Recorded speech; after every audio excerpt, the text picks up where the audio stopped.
Welcome back to the channel. So excited today to take you through what is in the bag for my irons and wedges for off-season number 3. Now, for those of you that have been following my journey, you know that club choices and finding the right clubs has been a bit of an obstacle for me. I've just been trying to find that right alchemy of what is the clubs that's just going to fit my swing and kind of get out of my way. And up to this point, it's been a bit of a struggle to just find those things. There's just a revolving door of certain clubs just trying to find something that will stay. Now, currently what's been in my bag is probably the longest standing iron I've had. It's been in play and I actively don't want to get rid of, which is a first for me. And that is the Titleist T100S irons right here with Nippon Modus 120X shafts. Now, how did these irons end up in my bag? Well, actually, it was a total accident. So one of my closest friends, Dave, actually had these irons with MMT graphite shafts in them. He wanted to move on to another set, and thankfully, I got the bro discount on buying them used from him. So was able to try them at a good price point, and I was at that time was just fed up with what I was currently playing and needed to move on to something else. Now, what attracted me to these was a couple things. One, the lack of offset. These just sit so nicely. And if you look at the sole as well, right? So not only is there a lack of offset, but compared to even the Titleist MBs, these are like the same sole width and thickness. And another thing I really enjoy is the rounded toe. All things that I didn't know I prioritized or needed, but became very evident once I started using these were something I needed. And that was, in previous irons, something I struggled with my Strixons. I didn't like the toe, the look of the upright toe. With the Muras, the offset plus the toe. So these were just refreshing to look at. They look great over the ball. They look as close to a blade as you can get in a player's compact iron. My only drawback when I first got them was potentially the lofts, because the T100Ss are 2 degrees stronger, and typically I would be getting maybe the T100s, but it ended up being one of the greatest happy accidents I've had. And the reason for that is this, is the gapping for the degrees on the T100Ss has become my favorite gapping in terms of degree, right? So the way I have my set set up is this. I have a 60-degree wedge, I have a 54-degree wedge, I have a 48-degree wedge, and then it kicks into pitching wedge to 4-iron on the T100S. The pitching wedge on the T100S is 44 degrees. So the way they've done the gapping, pitching wedge is 44, 9-iron's 40, 8-iron's 36, 7-iron's 32, 6-iron's 28, 5-iron is 25, and 4-iron is 22. This loft gapping has been my favorite for how it fits with my swing and my game. What I found when playing other sets where I would have a pitching wedge at 46 and that kind of gapping, I always found where I was yardage-wise felt like I was constantly trying to hit a bunch of punch shots constantly. I was trying to hit half shots or these more controlled shots, whereas I'm able to swing more full with this loft package. What I wish I could do on this set is actually rebadge the bottoms, turn my 48-degree kind of gap wedge into my pitching wedge, and go pitching wedge all the way to 3-iron, because that's typically in my head how I view this set. Is actually it's a very weak set, not a strong lofted set. If I was just to ignore the bottoms of the clubs and go off of the lofts, it still works with distances. My 48-degree wedge goes 145 yards. So that's still a conventional pitching wedge distance, and all the way down. Here's a video of me hitting my 4-iron 241 yards. So that would be the 3-iron technically. So I'm totally fine with those distances and having those gaps. So that loft situation ended up becoming actually a big bonus. And I don't know totally what the benefit necessarily is of the added kind of tungsten that they have behind here. I don't know how much more forgiving it might be versus the T100, but it feels great to me. And I'm not seeing any weird shots with it now that I've adapted my swing.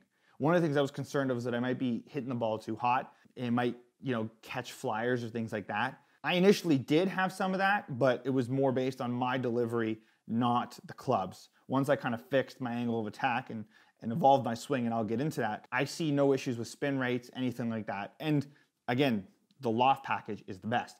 Now, moving on to the shaft. Why did I go with the Nippon Modus 120X versus quite literally anything else? One of the things I came across through training and through just understanding how I like to feel clubs and how I like my swing to move is I don't like the feel of heavy. One of the issues I ran into with my Miuras is just the build was too heavy.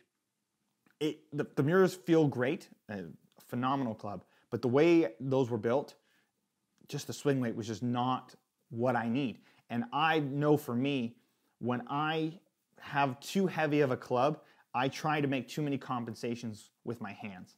That leads to a lot of just unpleasant times. How I came across using the Nippon 120X shafts was through my coach Max. He has those in his Callaway TCBs, and I love the weight, I love the feel, and it's just a shaft that works with my tempo and my swing. I never feel like I'm fighting it. I never feel like it's too stiff. I never feel like it's not stiff enough.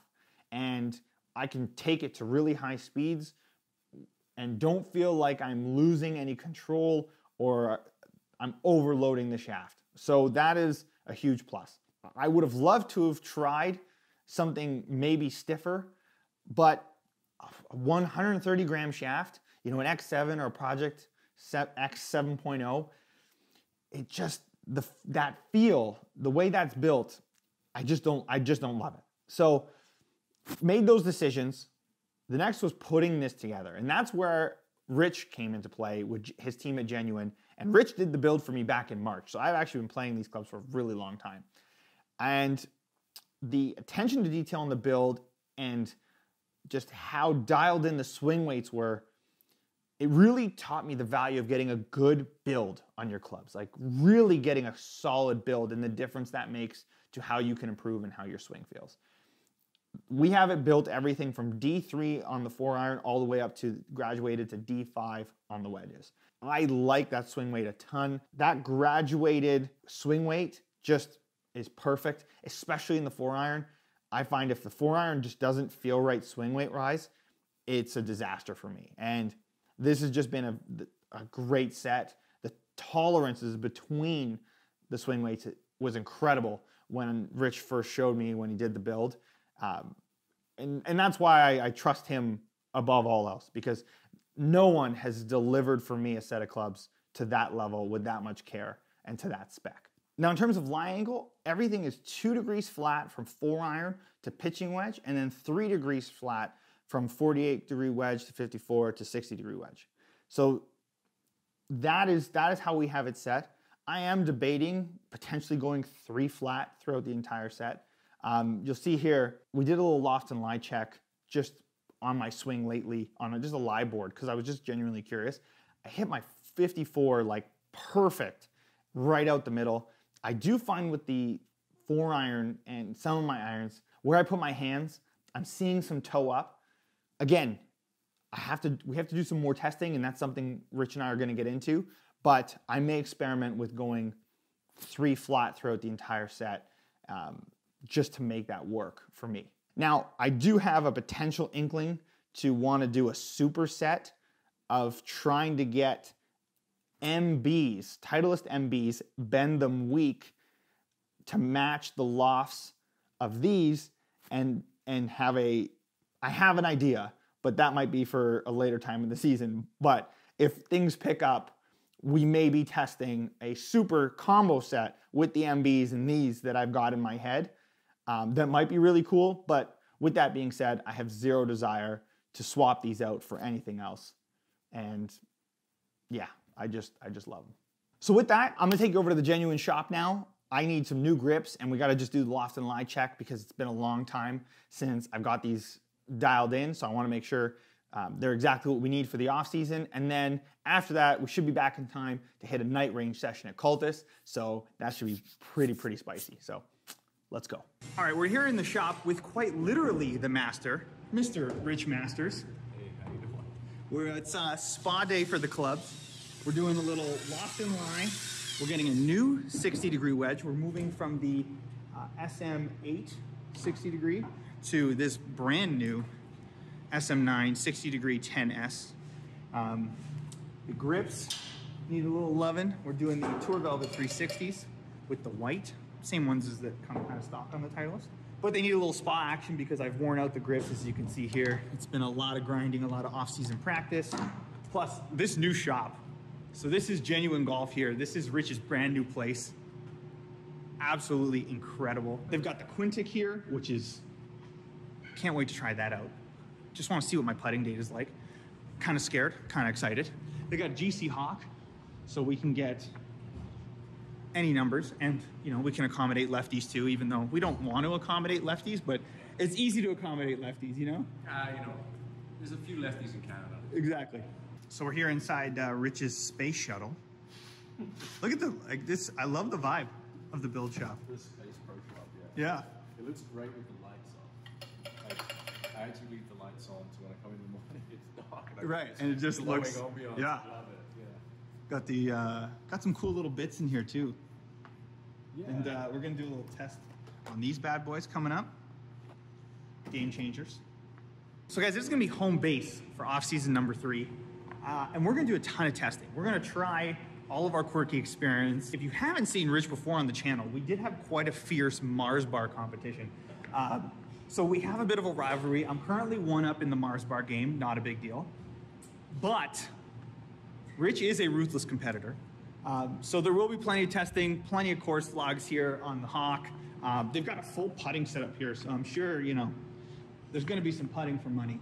And there is a working Golden Tee arcade game, which I feel like could be the X factor on making things really happen. I'm definitely taking a few Mars bars off you. Yeah, so Golden Tee could get a little spicy, but we've got tons of stuff we can test here. He even has the new, what is the new BGT wedge shafts, right? Yeah. Yeah, so we've got these in. You got the 130 and the 115. Right. They look cool. Have you hit them yet? I haven't yet. These are going to go in my wedges, so we'll give them a rip. We'll see what spin rates we get, what they flex out at. I'm hearing that they flex crazy stiff. Like Interesting. very, very stiff. Frequency Right. in the 500s. So we'll have to see how that results and what that affects ball flight like. Wow. And you really like, you like their putter shaft, right? Love it. Yeah. So the stability shaft that was in my Spider initially was what Rich had installed. So you're a big fan of their stuff, but I'm very curious. Yeah. Because also too, just the tapering, just like, what does that look like over the ball? And that's what I'm interested in to look at. Actually get the grip on there, get it on the head, and see what address it does. Because I'm one of those guys that won't affect me. Like on a Ping 425, you have turbulators on the top. I don't even really notice them. No, me either. They disappear. But some people will look at that and they won't be able to get past it. So it's definitely interesting. This goes back to Barney Adams back in, you know, late 90s. He was doing stuff like this. So it's interesting. We'll see how it goes. So that the 54 is deep 4.9. So now with the new, because the SM9 is a heavier head, right? Yeah, but we're going to come out okay. I was worried it was going to go crazy heavy. D 4.8 with the ferrule. And epoxy. We're going to be good. Perfect.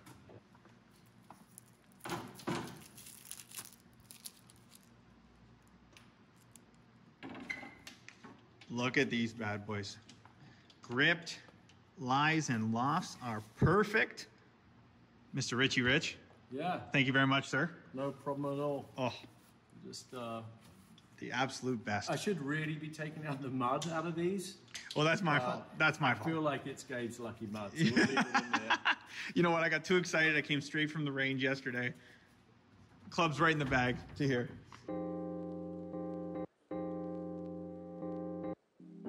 All right, guys, gonna take you through a little range session here. So we're starting off with 9 iron. Just got a couple swings in to get warmed up. Moved into 8 here and just trying to get loose, just trying to get my body rotating. I'll show you guys some of the stuff I was working on with the swing. Really working on getting a big turn here with the swing. You know, one of the things I struggled with before was kind of cheating the backswing and definitely not getting enough of a turn. So, you know, just really focusing on that. This was a really good strike here.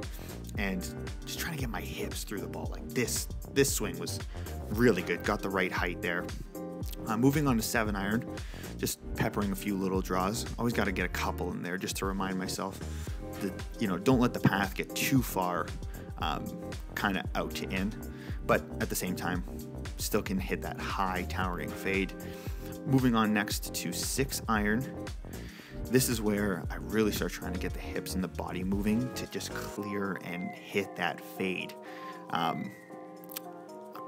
This was, again, just a big struggle of mine historically, and a big focus of all my range sessions now is just trying to get that hip in that big turn. Like, as you see, I'm just rehearsing constantly that move to just make a nice big turn on the backswing, get the legs and the hips firing, and just rotate hard through the swing. And if I do all that correctly, then it should just be like a perfect towering 6-iron. And this was a good example of that.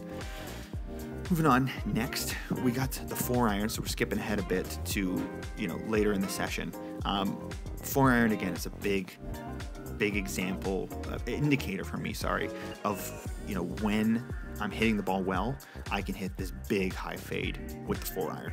If I'm rotating properly, that's the play. But with that being said, I will still hit a draw from time to time just to make sure I'm keeping my path neutral and not getting too insane. And to finish things off, I'll give you guys a little sneak peek of the driver, which is coming up in the next episode. So stay tuned for that. Thank you guys so much for watching. Like and subscribe, and I will catch you on the next one. Peace.